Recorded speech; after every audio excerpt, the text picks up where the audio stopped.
करते हैं ऐसे दादा को मैं प्रणाम करती हूँ। मंच पर विराजमान हिंदी लेखिका समिति की, हिंदी लेखिका संघ की अध्यक्ष आदरणीय डॉक्टर साधना गंगराड़े जी, जिन्होंने इस महत्वपूर्ण आयोजन को एक सूत्रधार के रूप में पिरोया है और बड़े सुंदर फूल यहाँ पर एकत्रित किए हैं। कार्यक्रम का बहुत ही सधा सुंदर संचालन कर रही बहन शशि बंसल जी, कार्यक्रम में विराजमान पद्मश्री से जो विभूषित होने जा रहे हैं ऐसे दादा कैलाश चंद्र पंत जी, प्रणाम करती हूँ दादा आपको। हमारे बीच में भोपाल से बहुत सारे साहित्यकार, साहित्य प्रेमी यहाँ उपस्थित हैं और मेरा जब भी भोपाल आना होता है तो किन्हीं माध्यमों से सबसे मेरा परिचय होता है। संभवतः बहुत से लोगों से मैं परिचित नहीं होंगी, लेकिन आप लोगों के बीच में आना मेरे लिए बहुत ही गौरव का और बहुत ही भावनात्मक संतोष का क्षण होता है। हमारे बीच में घनश्याम मैथिल जी विराजमान है, मैं उनका भी अभिवादन करती हूँ। श्री ऋषि कुमार मिश्र जी हमारे बीच में विराजमान है, उनका भी। अनीता सक्सेना जी, मैं आपका भी प्रणाम करती हूँ। कुमकुम गुप्ता जी और सुनीता यादव जी हमारी संघ की सचिव है, मेरी प्रिय बहुत सहेली है। आप सबके मध्य आना वाकई में मेरे लिए बहुत ही गौरवपूर्ण है। आज जब 15 दिन पहले मेरे पास साधना जी का फोन आया था और उन्होंने कहा था कि करुणा जी आपको इस कार्यक्रम में आना है और अध्यक्षता करनी है, तो मेरा पहला ही प्रश्न था कि आपके मंच पर और कौन कौन है। तो उन्होंने बताया, तो मैंने कहा जब परिवार के इतने बड़े नक्षत्र बोल चुके होते हैं तो उसके बाद परिवार के छोटे सदस्यों को बोलने की अनुमति नहीं मिलनी चाहिए, लेकिन उनका कहना है और उनका आदेश है तो मुझे मानना पड़ेगा। और आप लोगों के सानिध्य में हम भी लिखना सीख रहे हैं, पढ़ना सीख रहे हैं, तो मेरे लिए बहुत ही सौभाग्य का विषय है। आज जिनको भी यहाँ पर उपस्थित जितनी भी साहित्यकार बहनें, मेरी बहनों को जिनका अलंकरण हुआ है और इस उत्सव में जिनको हम सब ने सम्मान प्रदान किया है, जो सम्मानित हुई है, तो मुझको लगता है कि सम्मान जब हम प्राप्त करते हैं तो केवल वो एक सम्मान नहीं होता कार्य क्षेत्र का, बल्कि उस कार्य क्षेत्र में और समर्पण के साथ उत्तरदायित्वों का निर्वहन की एक प्रतीक होता है। और उस प्रतीक और उस दृष्टि से जब हम आगे बढ़ते हैं तो हम अपने कार्य क्षेत्र को और ज्यादा समर्पण दे सकते हैं और ज्यादा उस कार्य क्षेत्र में कार्य कर सकते हैं। तो ये उत्तरदायित्व आज जिन बहनों पर है और जो कि पूरे भारतवर्ष से यहाँ पर आई हैं, उनका बहुत अभिनंदन है, उनको बहुत बधाई है। मेरी बहुत सारी मंगल कामनाएं आप सभी के साथ हैं।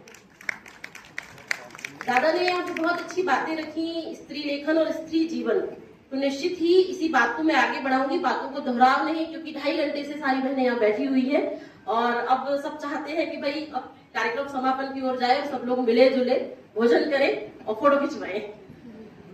तो इतना जरूर कहना चाहूंगी कि जो स्त्री लेखन है निश्चित ही स्त्री जीवन को परिलक्षित करता है। स्त्री जीवन केवल संस्कार देने का नहीं, सृजन, पोषण और संस्कार की एक धुरी के साथ चलता है।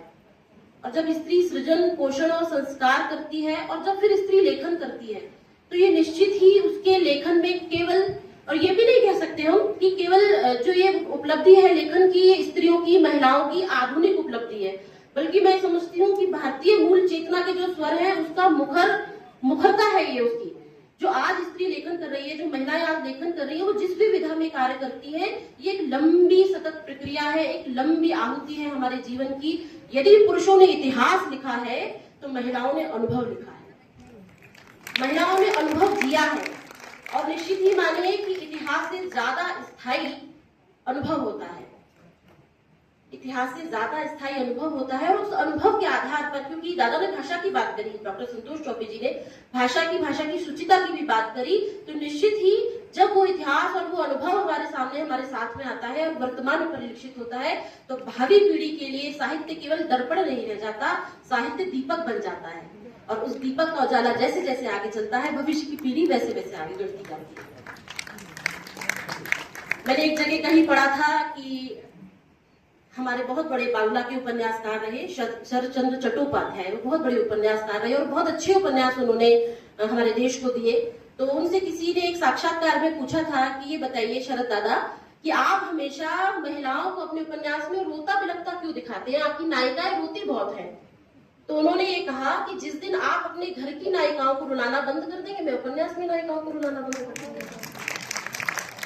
तो लेकिन आज वर्तमान में हम सब लिख रहे हैं, आप लिख रहे हैं, मैं लिख रही हूँ, तो केवल हमें पीड़ा नहीं लिखनी है, पीड़ा के समाधान भी लिखने हैं, हमको केवल दया नहीं चाहिए, हमको अवसर चाहिए, हमको केवल सहानुभूति नहीं चाहिए, हमको सहभागिता चाहिए, ताकि हम भावी पीढ़ी गढ़ सके, लेखन में कुछ दे सके, भविष्य की पीढ़ी को ये समझा सके कि वर्तमान स्त्री है तो वर्तमान महिला लेखन केवल वर्तमान की आधुनिक उपलब्धि नहीं है, बल्कि लोपामुद्रा, गार्गी ऐसी ऋषिकाओं से चलकर आई है। कृष्णा सोबती जी का नाम दिया, जिन्होंने निर्भीकता के साथ अपने स्वर स्पंदित किए।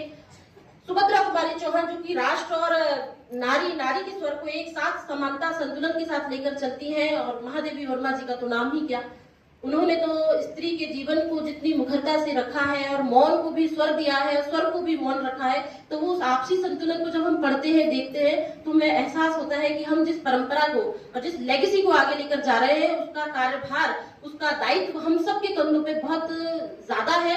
और इसका निर्वहन करने की क्षमता आप सबके चेहरों और आपकी आंखों में है, आपकी कलम में है। कलम को हम सिर्फ पीड़ा का स्वर नहीं बनाएंगे, बल्कि कलम को हम सशक्त बनाएंगे, कलम को भविष्य की कल्पनाओं को साकार करने का एक निर्माता बनाएगी। और सृजन के साथ आप सभी को बहुत सारी मंगल कामनाएं। आज पूरे देश भर से, कुवैत से, कतर से, बहुत जगह से बहनें आई हैं। आप सभी का बहुत अभिनंदन। आपकी कलम ऐसे ही आग उगलती रहे और जीवन भर हम इस चीज के लिए हमेशा कृतज्ञ रहे ईश्वर के, कि ईश्वर ने हमें जो कलम हाथ में थमाई है, हम उसके साथ न्याय कर पा रहे हैं। आप सभी को बहुत सारी बधाइयां। साधना जी को बहुत बहुत बधाइयां।